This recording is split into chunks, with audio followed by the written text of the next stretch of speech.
Hello, welcome to my channel. If you are new to my channel, welcome, and just a little bit of background about what I'm doing here. My channel has kind of morphed a little bit over the, a little over a year that I've had it now. When I first started out, I'd gone on a plant-based diet, I experienced all kinds of healing, I lost weight, and I really just needed an outlet, and so I really wanted to share and get my story out for people that it might benefit. It's kind of how it started out. And then last December, I enrolled in the Institute for Integrative Nutrition to become a health coach. And I'm about halfway through that one-year program right now.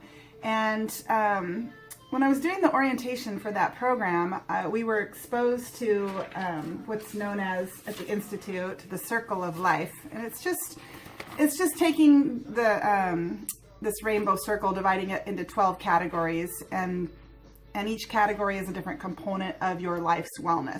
And so then the idea is, if you have a balance within all the different components of your life, you're going to have optimal health.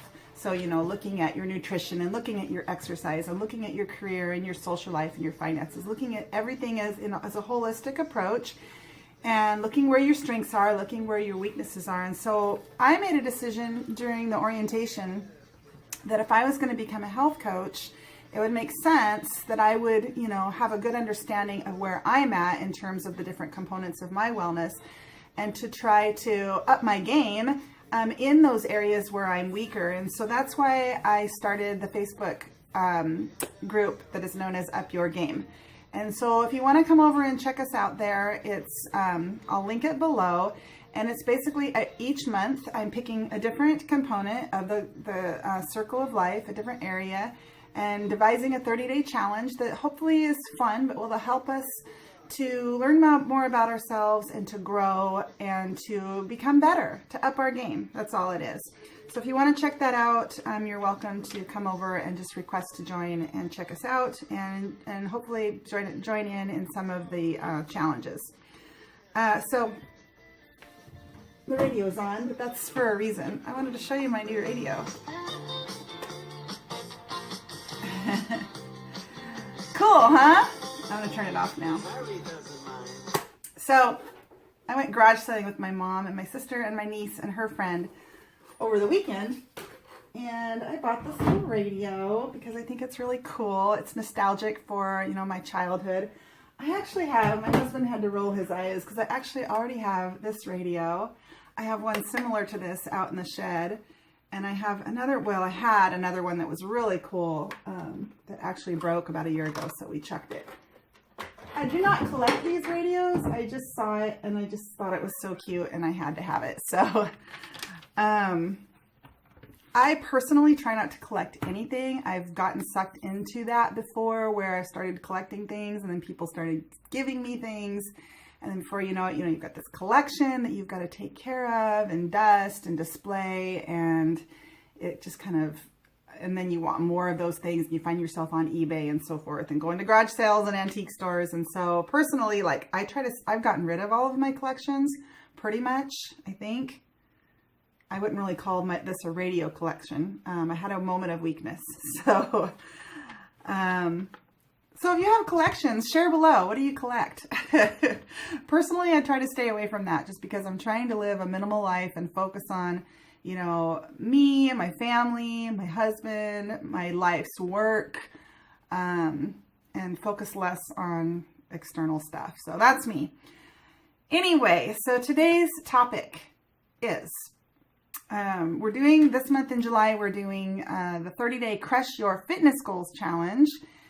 And I posted a couple of videos, so if you want to go back and watch those, I'll link the first video where I help you devise your plan on how to crush your 30-day fitness goals, how to develop those goals and how to crush them. So I'll link that below.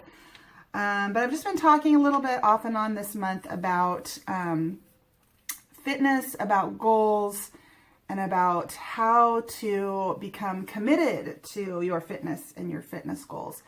And really, I think that is where we really need to start if we're struggling with commitment, really in any area of life. But this month we're talking about exercise.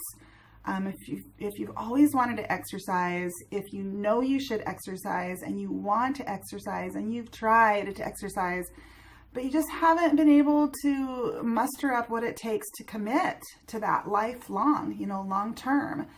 I understand. I've been there pretty much my whole adult life. And now I finally, I started exercising 2.5 years ago, and I've been extremely committed to it. I've really noticed the effects of it in my life, and it's wonderful. And I plan to exercise as long as I am capable to do so. And now it's become very habitual for me. It's not really a struggle or a challenge to motivate myself to exercise. Now the challenge becomes more, establishing new goals once I crush old goals. And then moving, into a higher and higher and higher level of fitness, instead of just mustering up the, motivation to start. Now it's more like, okay, where can I push myself? What's my next goal? What do I want to achieve? What do I want to become? And, and I picture what it is, that I want to look like and what I want to feel like. What kind of body do I want to have? And it's not just for aesthetic purposes, although, I want to look good, but I want to feel my best. And that includes feeling strong. Feeling strong physically is an amazing thing. It really is. Feeling awake, feeling alive, feeling energized, to just be able to live my life and do the things that I want to do at the best ability that I'm able to, So we all, we like to think of ourselves that we were meant to be something wonderful, that our lives are meant, we certainly have the opportunity and the potential to become something wonderful. And so it's really important to picture that and to see what that looks like. And then that's, your far off goal. And then you start to establish these goals to get there. And exercise certainly is one of those tools that will get us to that, especially when we're talking about our physical body.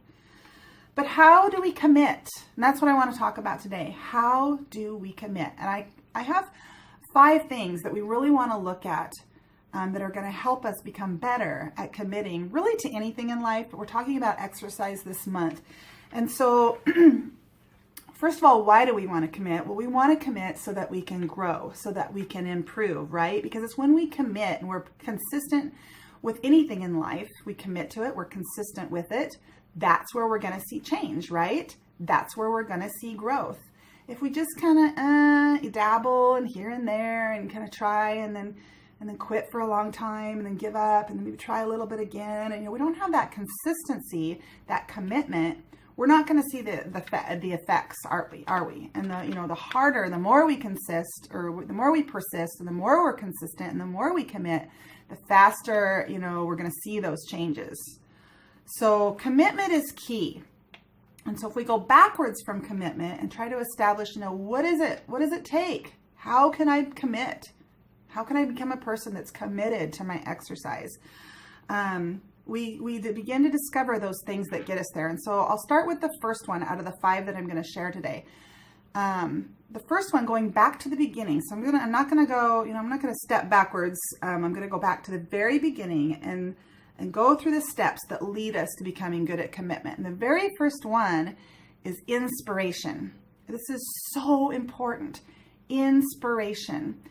How many times have you been inspired by something and you're like, you're ready to go, I'm gonna do it, and I'm gonna do it right. This time I'm going to get it. Why?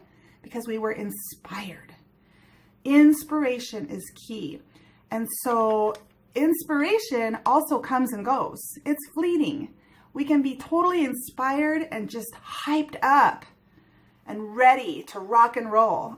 But because inspiration comes and goes, because it's fleeting, that emotion, that determination, that decision to be ready to rock and roll, it also comes and goes.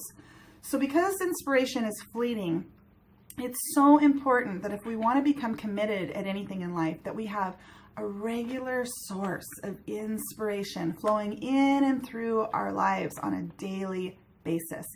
And what I've discovered, when I first went on a plant-based diet, this was so key for me because I was here on YouTube, I was watching videos every day to get inspired. and I was reading. I was on the internet, I was reading books, I was watching testimonies, anything I could for that inspiration so that I could try and stay committed to this plant-based diet that I felt somewhere deep in my heart and in my brain was going to work for me, and it did. But I needed that inspiration. And I was going to say, what I ended up discovering was I started out really relying on external sources of inspiration, but in time, all of that inspiration that I was feeding myself, it went into my vault, and it's there now for me to tap into. It's within me. I can inspire myself now, and it's really a great thing. I still try to look for external sources of inspiration, not so much in, the vegan community, because I feel like I'm full of inspiration now. I have inspiration to give. But in other areas of my life, I watch inspirational videos, about career changes and about starting businesses, because that's something I'm working on right now.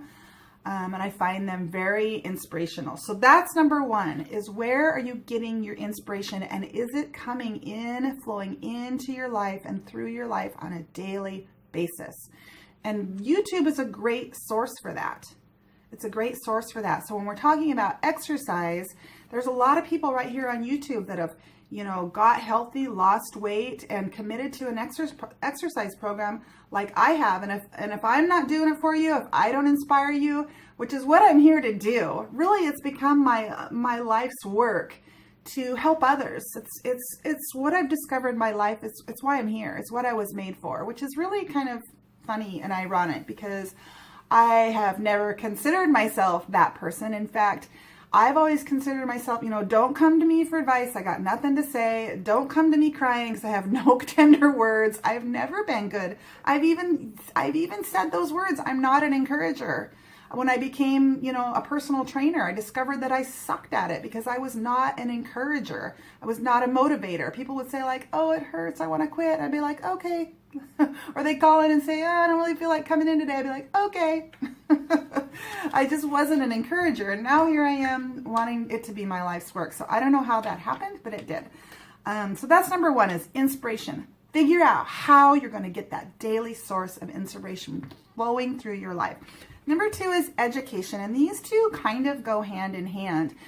Going back again, when I started my plant-based diet, that education was key.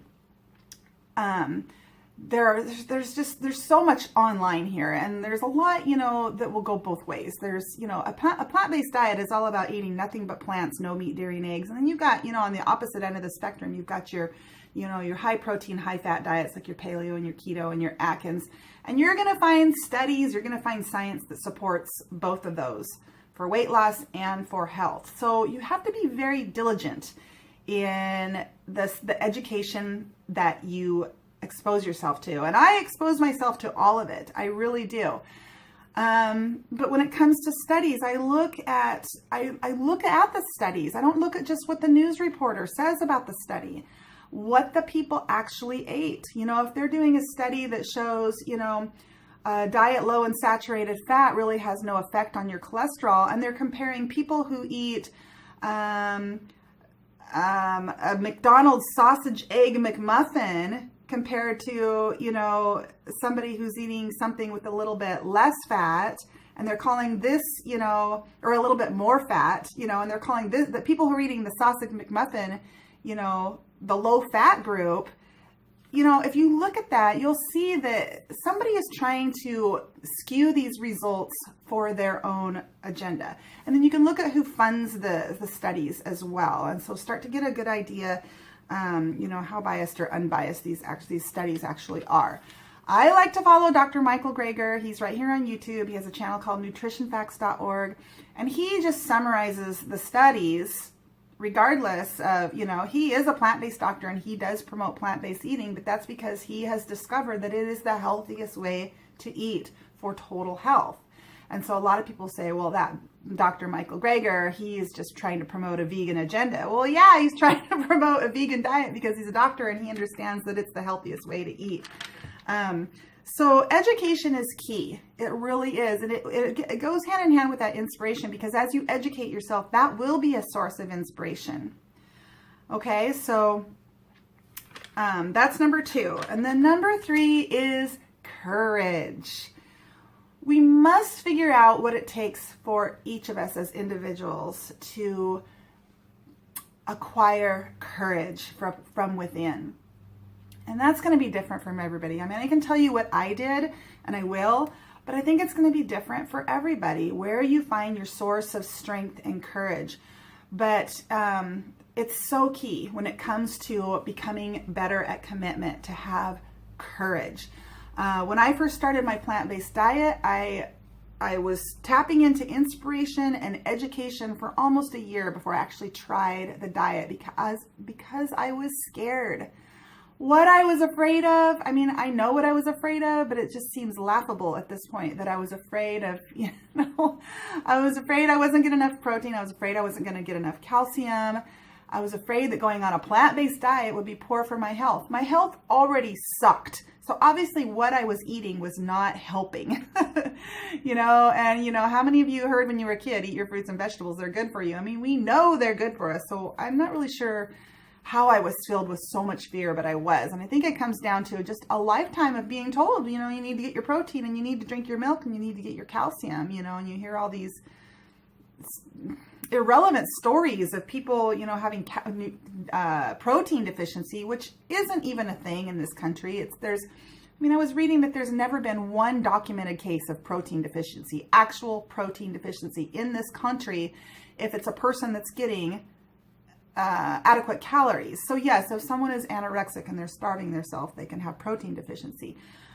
Yes, if a person is on chemotherapy and they have no appetite, and again, they're not eating and they're in a state of illness, they can have protein deficiency.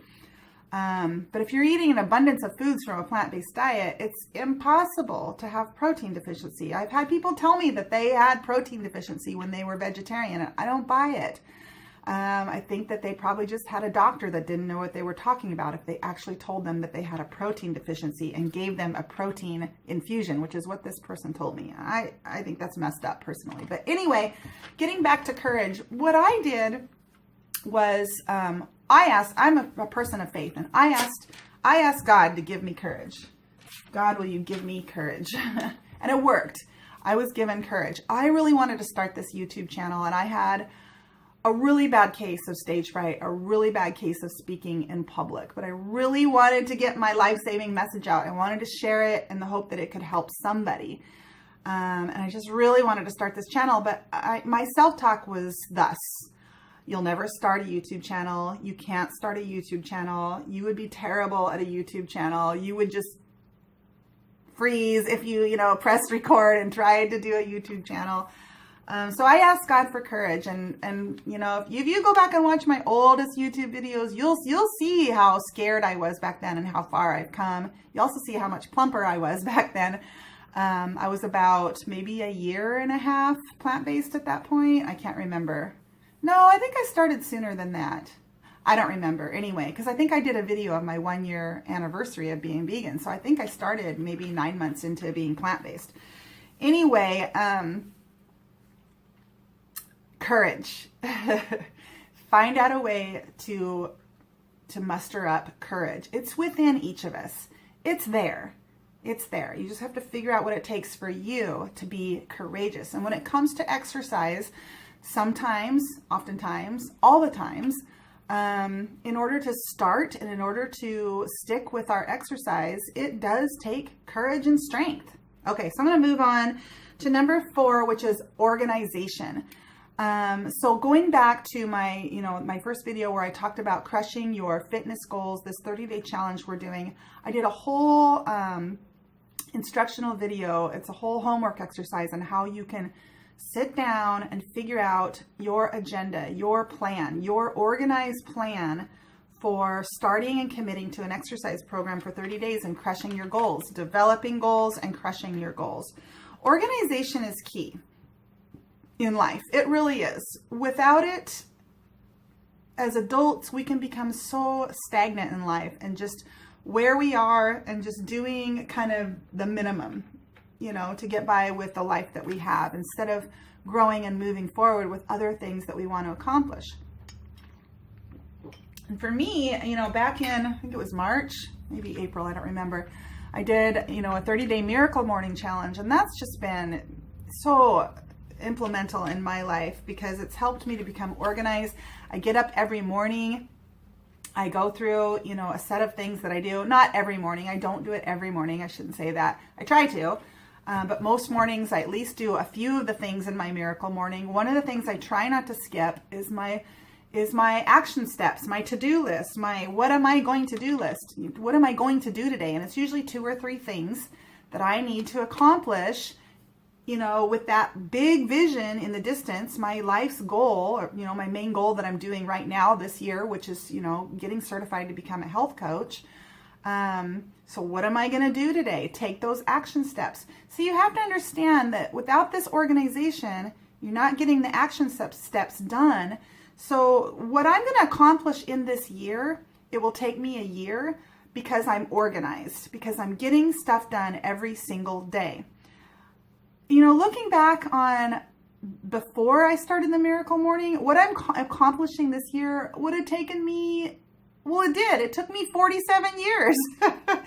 But the point I'm trying to make is when you're getting stuff done every day, as you're focused on the goal, you're gonna get the job done in a timely manner. So, in other words, you know, it's just going to take you so much longer to accomplish your goal if you're not organized and you're not actively doing, you know, those action steps each day that it's going to get you to that goal.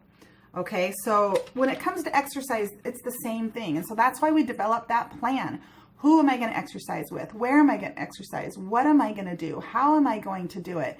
You know, we figure out the who, what, why, when, where, how, and we develop that plan. We develop our goals, how we're going to reach those goals, and we put it into effect.